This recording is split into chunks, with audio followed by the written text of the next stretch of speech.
மதுரை அழகர் கோவிலில் உள்ள 18ஆம் படி கருப்பண்ணசுவாமி கோவில் கதவுகளுக்கு இன்று மாலை சந்தனக்காப்பு செலுத்துவதற்காக ஆயிரக்கணக்கானோர் நேர்த்திக்கடன் இருந்து சந்தன குடங்களை மதுரையிலிருந்து பாத யாத்திரையாக எடுத்து வந்துள்ளனர். கூடுதல் தகவல்களை செய்தியாளர் நாகேந்திரன் வழங்க கேட்கலாம். வணக்கம் நாகேந்திரன், இன்று மாலை சுமார் எத்தனை மணிக்கு இந்த வைபவமானது நடைபெற இருக்கிறது? அதேபோல இந்த விழாவிற்கு எவ்வளவு பக்தர்கள் வருவார்கள் என்று எதிர்பார்க்கப்படுகிறது? இவர்களுக்கு தேவையான அனைத்து அடிப்படை வசதிகளும் செய்யப்பட்டிருக்கிறதா? முழுமையான விவரங்களை பதிவு செய்யலாம். வணக்கம் திவ்யா. உலக பிரசித்தி பெற்ற மதுரை அழகர் கோவில் கள்ளழகர் திருக்கோயிலுடைய ஆடி மாத இந்த திருத்தேரோட்டம் என்பது தற்போது வெகு விமர்சையாக இன்று காலை தொடங்கி நடைபெற்றிருக்கிறது. இந்த திருத்தேரோட்டத்தை பின்னர் பார்த்தோமென்றால் இன்று மாலை சரியாக 6:30 மணியிலிருந்து 7:15 மணிக்குள் அருள்மிகு 18ஆம் படி கருப்பண்ணசாமி கோயிலினுடைய அந்த கதவுகளுக்கு அந்த கதவில் இருக்கக்கூடிய ஏற்கனவே இருக்கக்கூடிய பழைய அந்த சந்தனங்களை அந்த கதவை அபிஷேகம் செய்து அதை கழுவி விட்டு மீண்டும் புதிதாக சந்தன காப்பு என்பது நடைபெறும். இதற்காக இந்த 18ஆம் படி கருப்பண்ணசாமி கோயிலில் உள்ள அந்த கதவுகளுக்கு சந்தன காப்பு செலுத்துவதற்காக ஆயிரக்கணக்கான பக்தர்கள் நேர்த்திக்கடனில் இருந்து மதுரை மீனாட்சி அம்மன் கோவில் அந்த மதுரை வீரன் சுவாமி கோவிலில் இருந்து நேற்று இரவு பாத யாத்திரையாக அந்த சந்தன கூடங்களை அவர்கள் தங்களது குடும்பத்துடன் கொண்டு வந்திருக்கிறார்கள். நேற்று இரவு புறப்பட்டவர்கள் சற்று நேரத்திற்கு முன்னர் மதுரை அழகர் கோவில் பகுதிக்கு வந்தடைந்திருக்கிறார்கள். அவர்கள் கொண்டு வந்த அந்த சந்தனங்களை எல்லாம் 18ஆம் படி கருப்பண்ணசாமி கோயில் பகுதியில் சேகரிக்கப்பட்டு வைக்கப்படுகின்றது.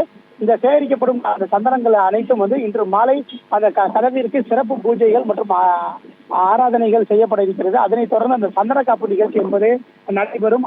அதன் பின்னர் தான் ஆண்டுக்கு ஒரு முறை மட்டுமே நிகழும் அந்த 18ஆம் படி கருப்பண்ணசாமி கோயிலுடைய அந்த கதவுகள் திறக்கப்பட்டு அந்த 18 படிகளில் கற்பூர தீபங்கள் ஏற்றப்பட்டு பக்தர்களுக்கு அந்த கருப்பண்ணசாமி தீப ஒளியில் பக்தர்களுக்கு அந்த அருள் அளிப்பார். அதனுடைய அந்த காட்சி என்பது இன்று மாலை சரியாக 6:30 மணியிலிருந்து 7:15 மணிக்குள் நடைபெற இருக்கிறது. இதற்கான கோவில் நிர்வாகம் சார்பில் சிறப்பான ஏற்பாடுகள் செய்யப்பட்டிருக்கிறது.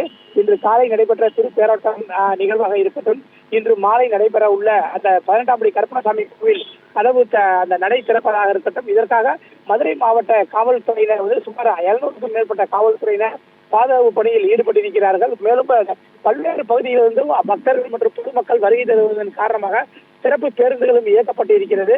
மேலும் குடிநீர் மற்றும் கழிப்பறை உள்ளிட்ட தேவையான வசதிகளும் மாவட்ட நிர்வாகம் மற்றும் கோவில் நிர்வாகம் சார்பில் செய்யப்பட்டுள்ள நிலையில் இன்று மாலை நடைபெறும் அந்த 18ஆம் படி கருப்பண்ணசாமி கோவில் அந்த கதவு திறப்பு விழா நிகழ்விற்காக சுமார் ஆயிரக்கணக்கான பக்தர்கள் அந்த பகுதிக்கு வருவார்கள் என்பதால் அதற்கான ஏற்பாடுகள் செய்யப்பட்டிருக்கிறது. அந்த பகுதி குறுகலான பகுதி என்பதால் அதிக அளவில் பக்தர்கள் வந்தால் தேவையற்ற கூட்ட நெரிசல் ஏற்படும் என்பதை அதை தவிர்ப்பதற்காக மதுரை மாவட்ட காவல்துறையும் கோவில் நிர்வாகமும் அகன்ற எல்இடி திரைகள் அமைக்கப்பட்டு அந்த 18ஆம் படி கருப்பண்ணசாமி கோவில் நடைபெறக்கூடிய அந்த நிகழ்ச்சிகள் அனைத்தும் நேரடியாக ஒளிபரப்பு செய்வதற்கான ஏற்பாடுகளையும் கோவில் நிர்வாகம் சார்பில் செய்யப்பட்டிருக்கிறது.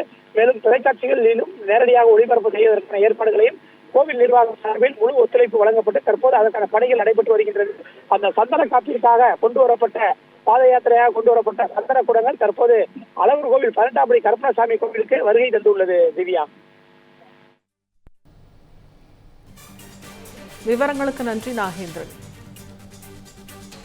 தமிழ் ஜனம் சேனலை சப்ஸ்கிரைப் பண்ணாம பார்த்துட்டு இருந்தீங்கன்னா மறக்காம சப்ஸ்கிரைப் பண்ணிடுங்க.